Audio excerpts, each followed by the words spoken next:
The earth is a pool of brown, watery waves in a forest of trees we see as stars near a golden bird flying after its white mate.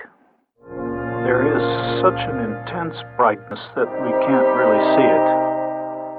The sky is really burning white and the stars are black. The daytime is less bright and therefore the yellow that is really there in daytime we see as blue. The sun we see is yellow. It's really blue-black.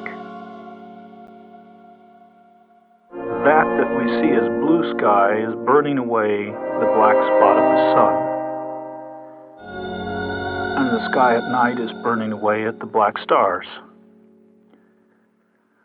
Novalis has seen the sun as black, and so has everyone who's closed his or her eyes on it. Retention colors are the only true colors. The stars are reflections of the real stars behind the sun.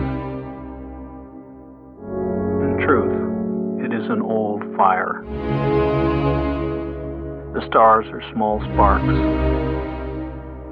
The sun a burning coal.